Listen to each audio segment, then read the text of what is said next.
Welcome back. So we'll be looking at, if you've seen the papers today, the story is titled Release Cash and Carry. That's according to an SIU report. There you have it. So we are talking about this. So what the article says, when all else failed in the plot to hand Digital Vibes 150 million rand communications contract, officials in the Department of Health allegedly resorted to basic fraud to get the company through. That's according to the Sunday Times. The publication says papers filed by the Special Investigating Unit at the Special Tribunal reveal that department officials went as far as creating fictitious companies and doctoring the scores of competitors to eliminate competition for the company, the beneficial owners of which were the Health Minister Mkhize's friend Tahera Mather and his former personal assistant Mather's niece Naadhira Mitha. It adds that Digital Vibes made use of inside knowledge of bid specifications and created fictitious employees to meet the criteria. We're joined now by author of the article, Sabelo Skiti. Sabelo, thank you so much for joining us. So before we get into the who and the what, how would you categorize your article? Is it conclusive? Because, I mean, certainly the title is really Mkhize's Cash and Carry speaks volumes, right? Yeah, certainly provocative. So I think, how would I characterize it? I would sort of say one needs to look at it, in two ways. And I would sort of maybe say, if I were to put myself in the president's shoes, in light of all the calls now for action against the Minister of Health, I would then say, okay, there's two issues here. The one issue is the issue that the SIU has, forwarded to the Hawks and to the NPA rather. The stuff related to sort of the prevention and combating of corruption, the PRECA Act. And then the other one would be the PFMA sort of transgressions. What did he do as the person that was entrusted with political oversight over the health department? We do know that the minister approved the Digital Vibes contract. We do know that in June 2020, the minister also approved an 85.5 million rand budget to be set aside for NHI that was going to be used by Digital Vibes for that. We know that at the time he approves that budget, he knows that the department doesn't have this money, and he knows that Cabinet had already issued a memo that said that NHI communication would be done by the GCIS. He also then pressured senior staffers inside the department to appoint his associate, Tahera Mather, through texts to the former Director General. So I think on the basis of that information, with the evidence that's there, it's pretty conclusive. And I think if the president wanted to use that, he would be able to. And then you've got the other side, which speaks to, what might lead to criminal charges related to money laundering and corruption and all of that, where the SIU is basically saying that part of the 90 million that was paid out of Digital Vibes to various companies was undue gratification. And this is where you find 6,000 rand, for instance, that went towards maintenance of his property in Bryanston. And then you also find over 4 million rand that went to his son directly in EFTs, cash, as well as a vehicle. Sabelo, let me just jump straight into it then, because in the article, and it might be just too fast, see if the camera can zoom in on this, just this matrix here that points out who did what. So let me just see if I can hold it up a little bit closer. There we go. The camera is zooming in on that. I know I'm not holding it. So, I mean, it points to Zweli Mkhize getting just 6,720, as you say, for doing maintenance work. And we know the pie is far larger, about 160 million. So just draw the picture for us. I mean, how did we come to this? Explain to us the characters who are involved and the timeline, because I know in the article you do mention MISA, the Municipal Infrastructure Support Agent, which according to the article seems to be the beginning of what led to this process. Yeah, so I think where MISA fits in, firstly, I mean, if you were to ever say this sort of thing gets practiced. You would say, that is how it was done. Because if you look at, the relationship between Tahera Mather and Rida Hariram, the director of Digital Vibes, who of course is someone that she knows from her days in Stanger in KZN, she then advises her to set up a communications company. Once that is done, she then says to her that I might have some work for you.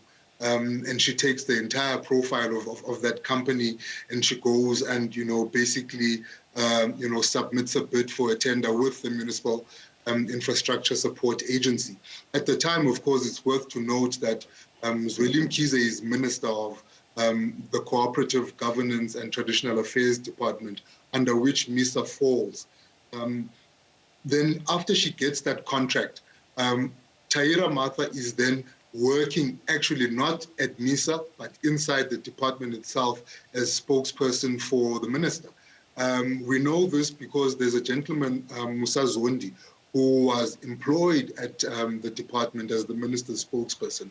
He deposed an affidavit for the SIU in which he basically says, look, this individual was here, I found her here, and she basically did, the work. So they then were able to replicate that, and take it to the department where, of course, I think now, the money was much larger.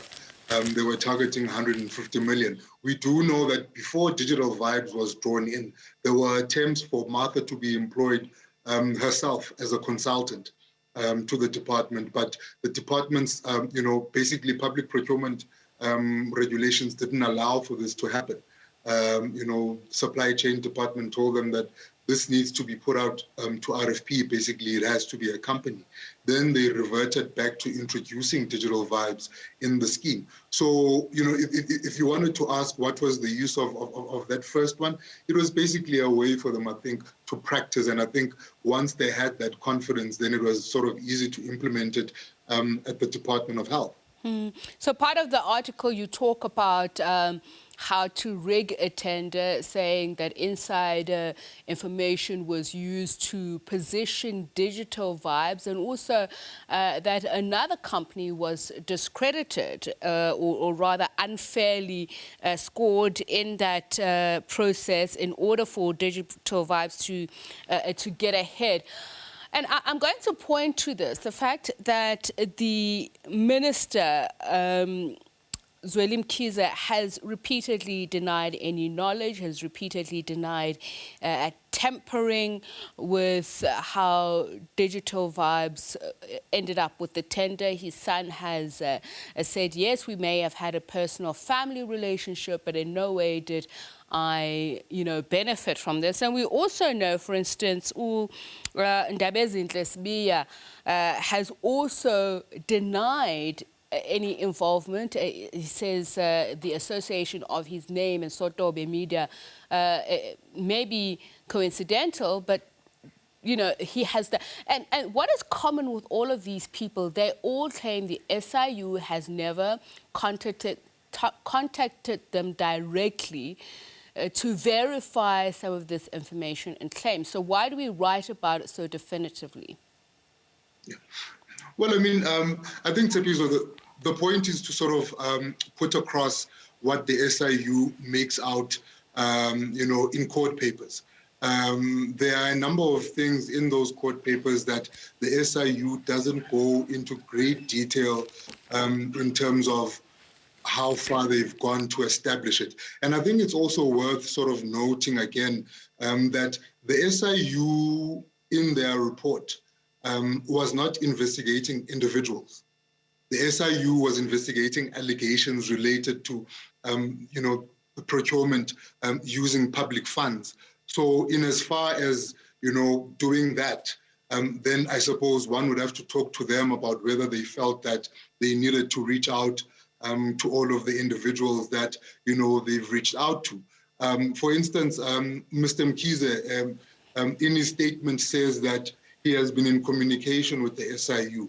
He has told the SIU, his version of events. But the SIU still insists that forensically they are able to trace monies that landed first in Tahera Mather's account and then basically ended up for the benefit of Mr. Mkhize. So I think once those are in court, it will be interesting to see if Mr. Mkhize then, elects to apply to the tribunal to maybe become a party and, in fact, he is a party already. If he then submits, a version and that he gave to the SIU, that will certainly explain how Tahera Mather came to pay for a 4x4 at a dealership and the 300,000 that is said to have been transferred to him, and then further explain whether he did in fact go 6 times to a petrol station to collect money in plastic bags and cardboard boxes. For me, it will be interesting for him to sort of try and then sort of explain how he viewed that juxtaposed to the fact that Tahera Mather was an associate of his father's who was doing business with his father's department. Did he not maybe fear that him receiving the money from Tahera Mather might not be seen as gratification from public procurement that his father had a role that he played in ensuring? So Naadhira Mitha has laid charges of fraud herself. I want to talk about that, going from being registered as the owner of Digital Vibes and her playing absolutely no role, claiming to know nothing about monies received and people who are said to be in her employ. To as far as you mentioned in the article as well, Mateta Properties, which is Mteta's, who is the husband of a former Luthuli House staffer, Makhosazana Mteta, is also mentioned to have received a bit of the pie. I want you to unpack some of this. Then there's the family members of the Mathers that you say also, benefited from this. Yes. So Hariram, is when the SIU contacts her, she learns of the extent, of the work that Digital Vibes was doing within the department for the first time. She wasn't aware just how big this contract was, and she wasn't really aware of anything that Digital Vibes was doing. The case that she opens is related to some 90 million that has been taken from the Digital Vibes account and basically paid into a number of accounts that she says she does not know of. Remember, she's a director, therefore she's the person who's legally responsible for the company. And it's quite shocking that financial transactions of this nature and these amounts would actually happen without her knowledge, which is why I suppose she's laying the charges. So what the SIU wanted to establish from Digital Vibes is whether there are any invoices that support the expenditure, because remember, all of the outflow would be seen as expenditure by Digital Vibes. So the assumption is that you are either paying for a service or you are paying for a product. But what they found is that there exists no invoices that support all of these payments. So where do these payments go? So these payments firstly go to a company that is owned by Tahera, another company, about 20 million rand. That is the 20 million rands from where the SIU says the money that went to Tetani Mkhize came from. So they positively believe that the money that Mr. Mkhize got is money that was paid into Digital Vibes and then into Tahera Mather's account. The other people that get the money are then companies linked to the former Luthuli House staffer, Mrs. Mtetwa, and relatives of the husband. We did try to make contact with some of these companies. Unfortunately, we couldn't reach some of these folks.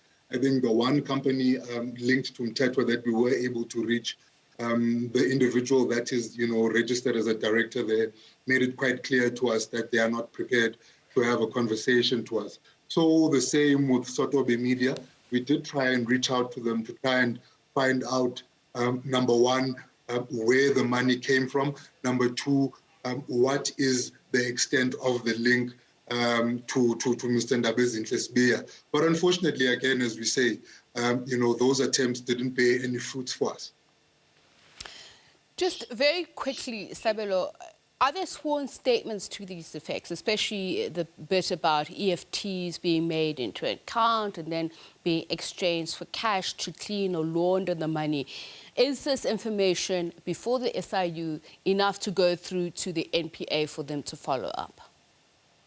Well, in the SIU affidavits by the lead investigator, Rahindra Chunila, she makes reference to all of the individuals on whose information they rely on, having given sworn affidavits. So this is from, for instance, the former DG that Dr. Matsoso is mentioned there,